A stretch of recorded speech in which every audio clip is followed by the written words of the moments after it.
The Hour serves up fresh shows at 11 o'clock. Let's go. Gomez and Willard are really shaking things up on Fox Business Happy Hour. Well, toy guns have now gone electronic, and now moms and dads are going nuts all over again. And suddenly it's more than a Wii problem for the folks at Nintendo's Wii. Enter New Jersey State Senator Nicholas Scutari, who wants to ban the sale of all toy guns to minors, even though he says the Wii Zapper would not fall into that category necessarily. Mrs. Scutari joins me right now on the phone. Good to have you, sir. Thank you for coming.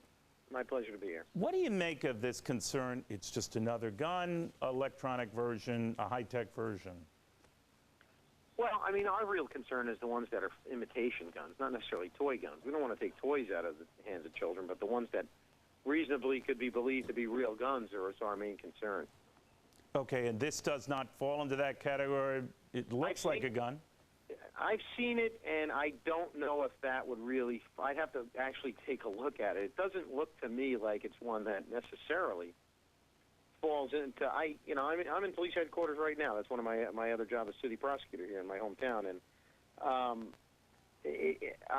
I've gone over it with them. This is not something that they think would find to be real dangerous, but it's the other ones that we're worried about. You know, the issue then, Senator, is just how involved the government, either at the state or local, even the national level, should be involved in the sale of items that you could argue should be left up to parents to decide.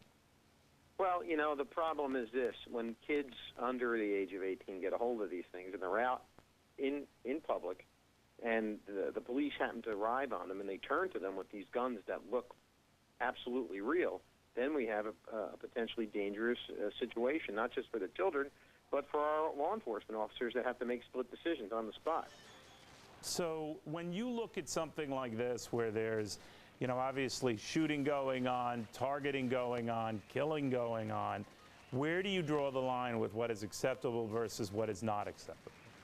Well, we don't want to put realistic fake firearms in the hands of children to have to make law enforcement officers that much more cognizant of something out in the atmosphere. So what do you think of parents who buy this stuff? Well, I think that if they're buying realistic firearms and giving imitation firearms to their children to play out in the streets, it's a dangerous thing for them to be doing. Do you mind me asking you, Senator, are you a father?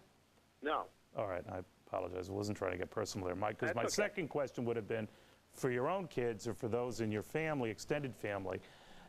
Is it dangerous for a public official, even with good intentions, to kind of say what he or she thinks is appropriate for that child to use? Well, that's what we do every day. I mean, the legislature has to set standards for people to live by. And this is one of them. When we have to consider all the attendant circumstances, one of which is the danger to these children and the danger to our law enforcement officers are having to make split decisions if realistic firearms are in their hands. And my bill would say no, they're not allowed to be in their hands. All right, Senator, thank you very, very much. As you can see here from our staff, they have a great deal of time on their hands to play video games. All right, when we come back, what if I told you that the mortgage crisis isn't a crisis? It's not a meltdown either. In fact, it's not nearly as bad as you've been told.